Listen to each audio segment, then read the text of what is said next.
What's up, guys? It's Chase'sWKshop. This video is just going to be about me talking about my channel and some updates and some questions, answer some questions and stuff like that you guys have had for me. I wanted to start with the B-Bender, okay? So I'm going to go over that right quick. I have successfully built, as of 2 days ago, a 5-string guitar. Here's what happened, right? You know, y'all saw the video where I had the T-saddle in there. Let me see if I can find that thing real quick. Right here. This guy right here. If you look on here, you can see this little groove. You see it cut right there? That's what the string done to it. So, got it going, playing it, having a good time. Learned how to play a B-Bender. Never played one, so I was learning how to play it. And string pops and scares the ever-living crap out of me.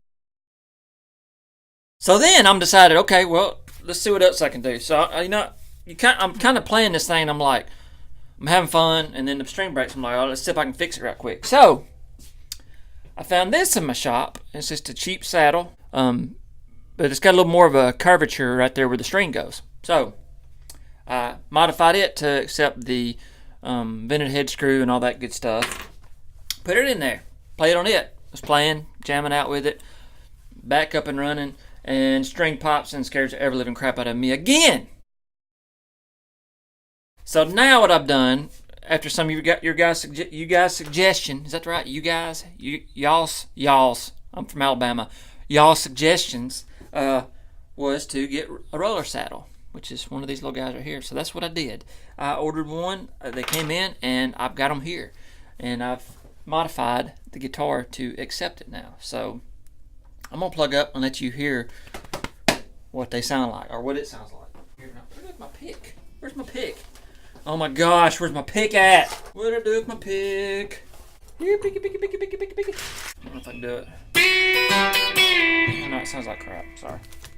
I'll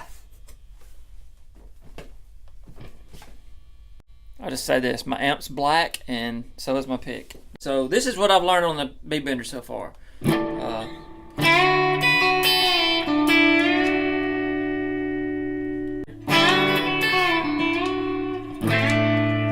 Like I said, every time I bend this thing, I'm scared to death it's gonna shoot me.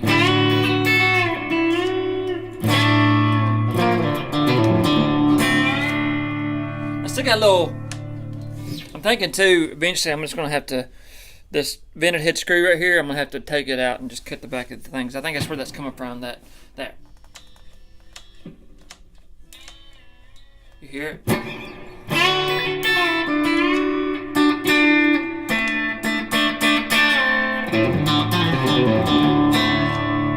That's about all I know how to play on the Bender. So anyways, that's where I'm at on that. One other thing I wanted to talk about too was, I don't know if any of y'all saw my series on building a pickup. Well, this pickup right here is the one that we built in that series.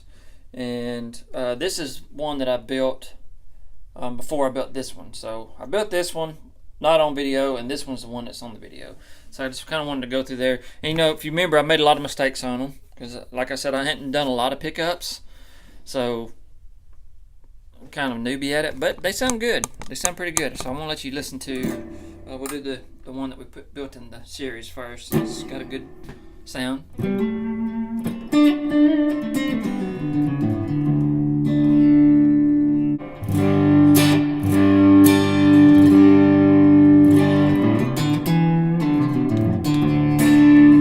then of course the bridge.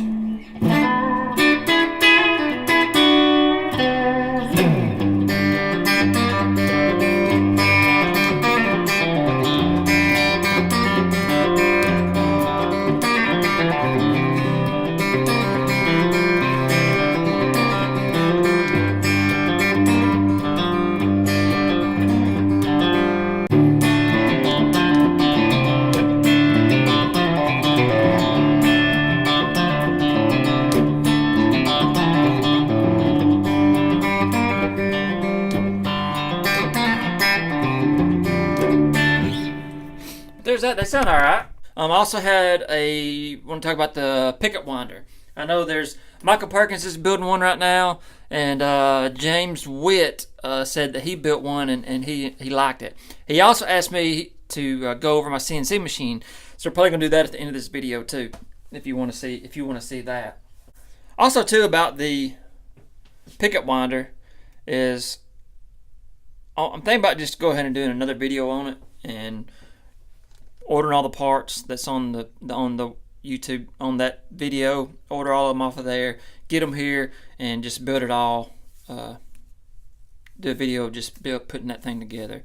That way, because I know there has been some confusion on a few parts that's on it, so I'm thinking I can probably just do a video on it to where if you want to watch it being assembled, you can. That way, whatever. And plus, I need to build one for. One of the guys on here wanted me to build one for him. Asked me if I'd build one. I said, yeah, I can when I slow down a little bit. So I might go ahead and do that and just order stuff, and then the one I build, I'll send to him or something. I don't know.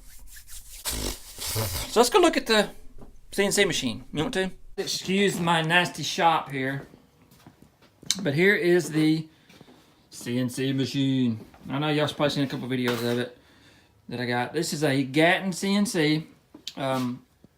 Actually, before Dave Gatton made what he has now, you know, if you get on his website now, you can see you can order like the parts kit, which is all the different pieces of wood, and then you kind of just size what you need. If you want a 4-foot one, if you want a 2-foot one, you can cut it however you want.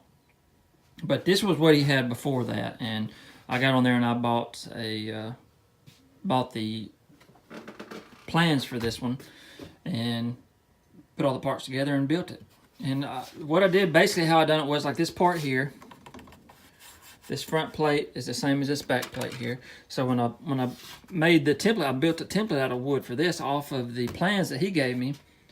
And then I took that template and routed 2 identical pieces out of it. So if there's a little bit of variation difference in one, it would also be in the other one where it maybe wouldn't be as bad. Then, you know, like these parts here, I just basically cut out on a table saw. These side pieces right here, I cut those out, made a template for one of those, and then made both of them off the same template. And then all these parts here, most of this was cut out table saw.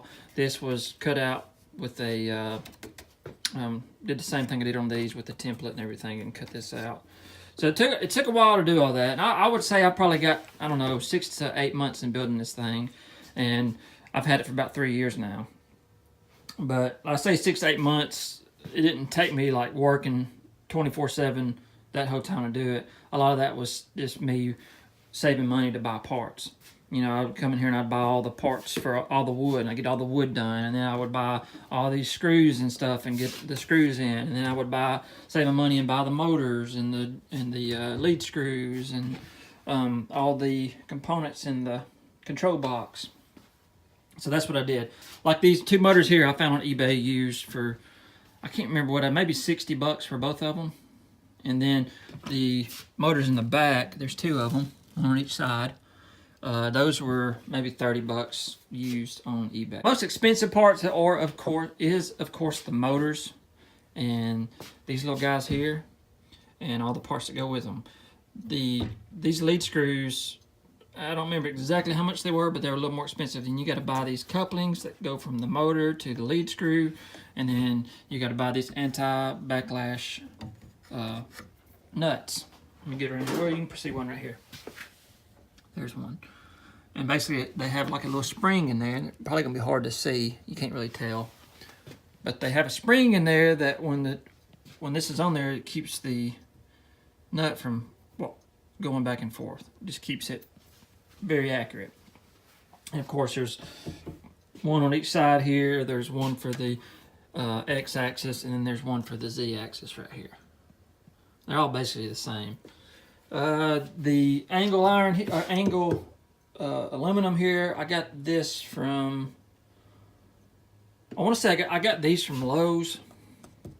These 2 right here and these 2 right here. These are 3/4. These are 1 inch. I had to order these, I believe. I ordered 2 8-foot sticks and got this right here because you can see there's one on top, one on bottom. The V-groove bearings right here that ride on them. It's actually how they just kind of pinch on there and then ride it. What is that? I don't know where that came from. But so there's that. The way these things kind of go together too is this is what takes a lot of the time is I probably put 2,000 hours on my drill press, drilling all these holes for all of these parts. Because, you know, on the back here, you got a nut, and this bolt goes all the way through here into that nut. Dave, on his design, he had barrel nuts that he used, and they were kind of expensive at the time, so I decided to use these square nuts that I found from Fastenal, I believe is where I got them from. And basically that just kind of bolts together that way. And then for the table, I just built it out of 2x4s that I had laying around. And that's it. And these guys right here are just limit switches to where that thing won't run off the table here. Router is a DeWalt router, and I got a 4-fluted end mill in the end of it there, 1/4 inch. This part right here is something I built. This was one of the first things I built when I got the CNC machine done. It's just a dust boot with the vacuum hookup. So it just sticks on there with a magnet, and then you push that on there, and it keeps a lot of the dust down. Of course, it don't keep all of it, but it keeps a lot of it. And that's an old pool tube pipe that I use for that. And I don't know if you're interested in this guy down here. I got a video on this whole thing here of all the different parts and stuff. If you hadn't seen it and you want to see it, there it is. And basically all it is I've got 4 motors, so I've got 4 drivers. I've got a breakout board right here, and I've got a power supply here, and then I've got another little like old computer power supply, and all it's doing right now is powering that fan that I don't have hooked up and this breakout board. So that's it. And then I used all like thermostat wire for all this stuff here, which I'm probably going to update this eventually, because I mean, as much as this thing's bending every time this thing's moving around, I figure those will probably like eventually wear and break, and then I'm gonna have a nightmare trying to find which one it is. So I'll probably upgrade them all when that happens. But that's basically it. If there's anything on here that you see that you've got a question about or anything, just let me know, James. I'll go over it, or I'll send you an email, or send me an email. Either way, however you want me to do it. But this is it. The only other thing I guess I could think about would be going over this computer, and all it is a literally probably 15-year-old Dell. I mean, it's old, really old, and it still works, but all I use it for is the CNC machine. And I had it laying around, and I just got it and put it together. I'm running Mach 3, and it's very simple. You don't have to have a huge, high-powered computer to run one of these things. I mean, it doesn't have to be much power at all. It will run one. If you are going to use an older computer and you want to use a breakout board like this, I would make sure that it has one of these connections on the back of it. It's like for an old printer, and I can't remember what they're called. You know what I'm talking about. Let me unplug it where you can see it. One of those guys right there. It's old printer. Guys, I just want to really thank y'all all for subscribing to the channel. And if you hadn't subscribed, please subscribe to it. Like I said, I'm trying to come up with different ideas of things to do, and things I got going on in the shop now. So, like I said, if you like getting updates and stuff too, also hit the little bell next to my subscribe button. I think that's what it does. I really don't know, but I think that notifies you when I put a new video out. Guys, I really appreciate all the help with the bead bender. Everything else, couldn't have done it without you. And like I said, if you have any questions or comments, if you have any suggestions for videos, anything, just let me know. Thanks for watching, guys.